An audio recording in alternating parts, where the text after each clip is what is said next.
Oklahoma State faces its second social media scandal of the semester, this time leading to on-campus protests. How does OSU respond? This is Bullet Broadcast.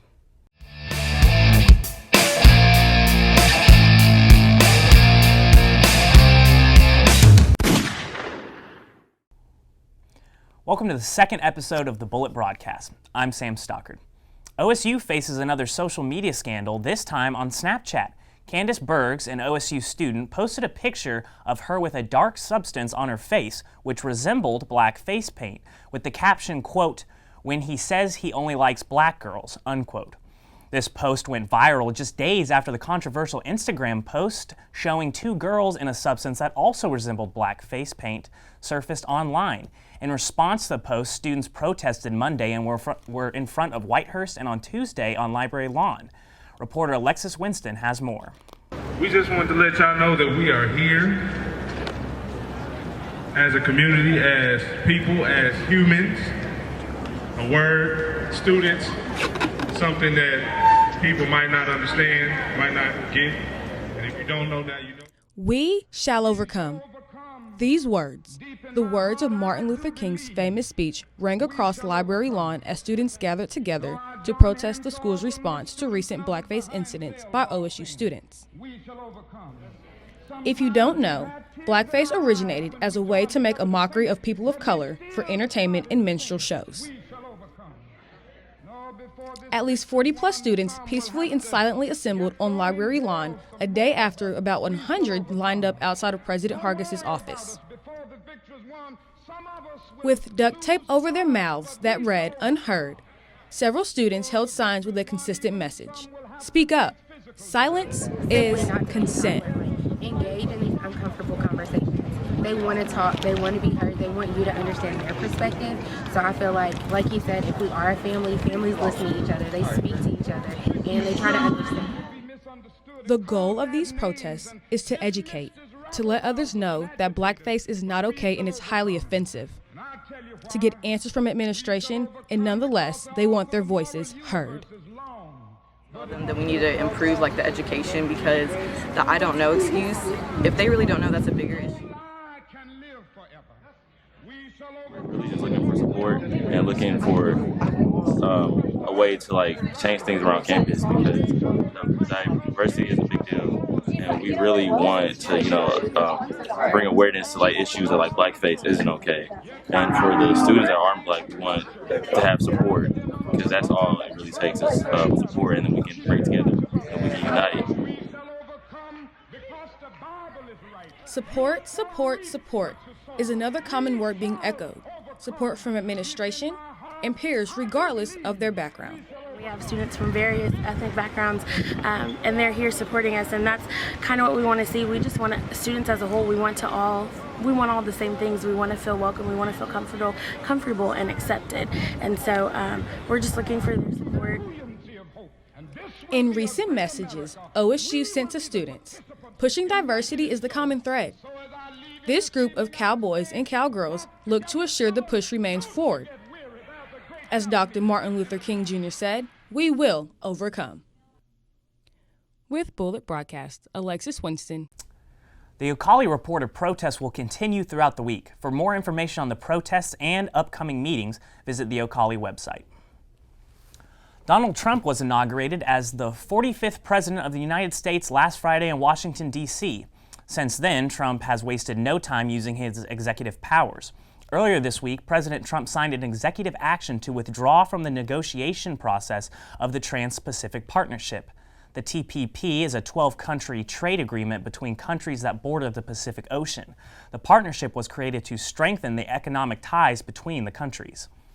But Trump wasn't done signing executive actions.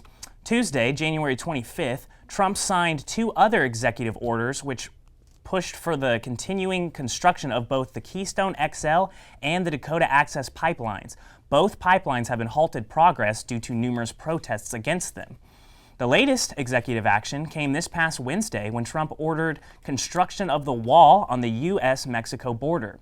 The project will cost between $15 and $25 billion and will have an annual maintenance cost of $700 million. according to Mark Rosenblum, the Deputy Director of U.S. Immigration Policy Program. The money used to build the wall will come from American tax dollars, but the Trump administration claims that Mexico will pay the U.S. back. And in addition to all of the executive action, the president also issued a media-wide blackout at the EPA. Documents found in the Federal Register have confirmed this, and those within the organization are banned from posting anything on social media, as well as a freeze on all new contracts. Now, let's take a look at more local news. Progress is the word the mayor used to describe the bulk of construction throughout the city of Stillwater. While it's not the prettiest of sights, nor is it easy on traffic, Mayor Noble assures it will be worth the hassle. Reporter Alexis Winston has more. Everyone wants to live the American dream. And as perfect as that life may sound, there's one nuisance you can't escape. Construction is everywhere. You have roads being widened, buildings being built, pipes being altered, and so many other projects. You don't have to drive far in Stillwater before you're being directed by orange cones. 4 lanes are turning into 2, and 2-lane traffic is being advised to detour. With restricted road usage and a limited number of alternate routes, traveling through Stillwater could be frustrating, and getting to school and work could prove to be a difficult task. And that people have started taking alternative routes, so we have actually adjusted the traffic signal timing at other intersections to accommodate the additional traffic. As frustrating as it may seem, Stillwater is a thriving town, and rush hour traffic will only get worse. Major projects, like the one on 6th and Perkins, coordinated by the Oklahoma Department of Transportation, are approved to prevent that exact problem. As traffic volumes have increased, traffic counts along there are somewhere in the vicinity of 25 to 30,000 cars a day going through that intersection. It needed to be widened and turn lanes put in. And when you drive over the bridge, you won't, and a big heavy truck's next to you, you won't feel like it's about to collapse on you. So here we are on the corner of 6th and Perkins, and as you can see, the back end of rush hour traffic, it's clearing up a little bit. Living in a heavy construction area, it almost forced you to live by the old cliche, anything worth having is worth waiting for. Talking with a couple students, they use the words like overwhelming to describe the construction on the OSU campus and in Stillwater in general. But they do have hopes that the finishing product will be worthwhile and that it does the job intended. You know, everybody always, roads are easy to gripe about, but the fact is, if we have construction going and that means we're making improvements, which means it's progress. So I hope that we never are out of street projects, because that means that we've stopped improving the city. Yes, construction can be an inconvenience to some, but the City Council Board is looking toward the future when giving the stamp of approval. A little patience is all it takes before seeing the results. With Bullet Broadcast, Alexis Winston. You can find out more information about the city construction projects at the new City of Stillwater website, www.stillwater.org. Former SGA Senator Andrew Steadley died last Friday in his home. Steadley was heavily involved on campus. A memorial service for Steadley was held on OSU's campus Wednesday night. Steadley was a 22-year-old agribusiness senior from Bixby, Oklahoma. As students start to settle into the new semester, some students join Greek life for various reasons. Johnny Resendez took a closer look at the different reasons people choose to rush.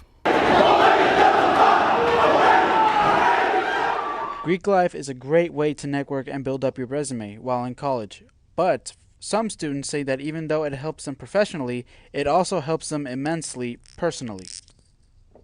Becoming a member is a challenging, lengthy process. However, over time, it ultimately sculpts those who choose to join, as pledges Jorge Chavez and Eric Ragul look back at how joining the fraternity converted them into the men they are now.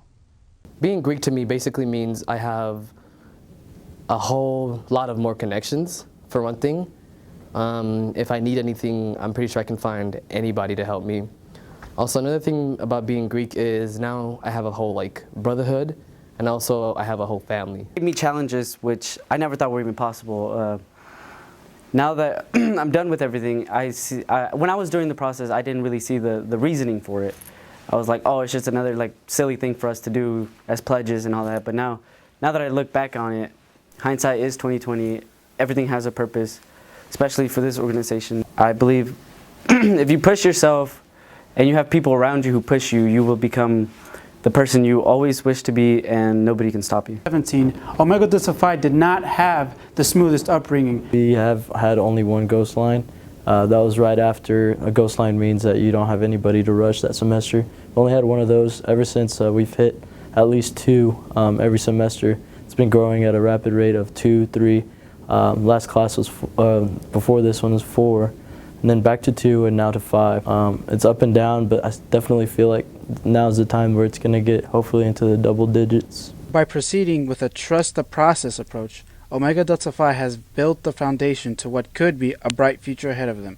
For the Bullet Broadcast, I'm Johnny Resendez. Thanks, Johnny. Montel Vidot is joining us for another sports recap. Thanks, Montel. Good to see you in the studio again. Good to see you too, Sam. Welcome. Thanks, Johnny.